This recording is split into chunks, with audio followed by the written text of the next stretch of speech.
Welcome to Echoes of Poetry. Today we are journeying into the theme of resilience, an enduring strength that rises even in the face of adversity.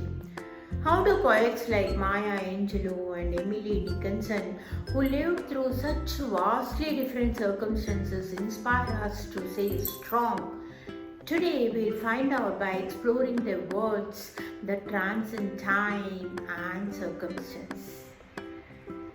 Both of these poets faced tremendous obstacles in their lives. Angelou with her first-hand experience of racism and oppression, and Dickenson with the restrictions of the 19th century society on a woman's voice.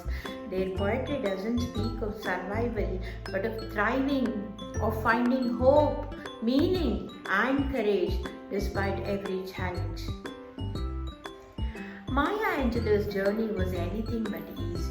Her life was marked by hardships, from a turbulent childhood to the struggles of being a black woman in America, and yet her voice became one of the most powerful of the 20th century, a voice of freedom, dignity, and pride.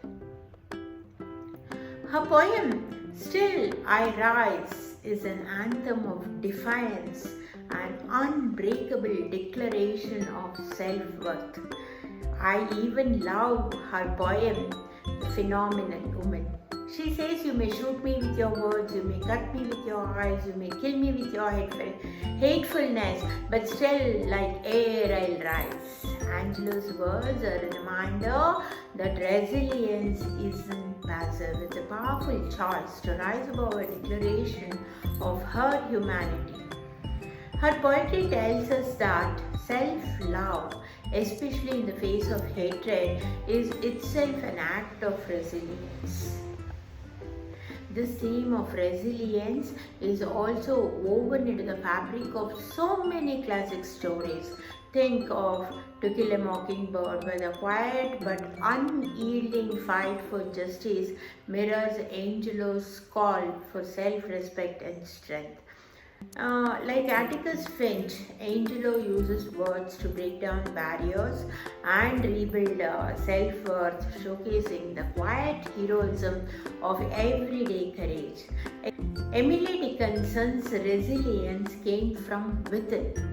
Living much of her life in isolation, Dickenson wasn't one to march in protests or speak publicly.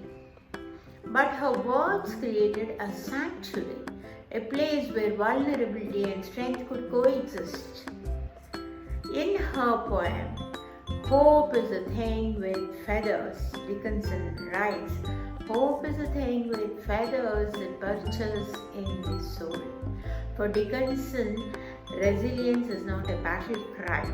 It's the quiet, steady presence of hope that remains unbroken. It's almost spiritual. The way hope continues to sing even in the darkest moments, offering comfort and endurance. This, for Dickenson, is the essence of resilience. Connection to literary classics, her kind of resilience reminds us of characters like Elizabeth Bennet, again in Pride and Prejudice, who quietly but firmly stands her ground in a society that limits her voice. Just as Elizabeth's quiet strength leads her to self-discovery and freedom, Dickinson's poetry provides a sanctuary for herself and for readers seeking hope and inner peace. Resilience, as we see from these two poets, comes in many forms. Whether it is Angelou's bold defense or Dickinson's gentle endurance, resilience is about finding strength in the way that resonates with you most. What about you? How do you define resilience in your life? Is there a line of poetry, a book, or even a memory that reminds you to keep going? Share with us in the comments. Let's inspire each other.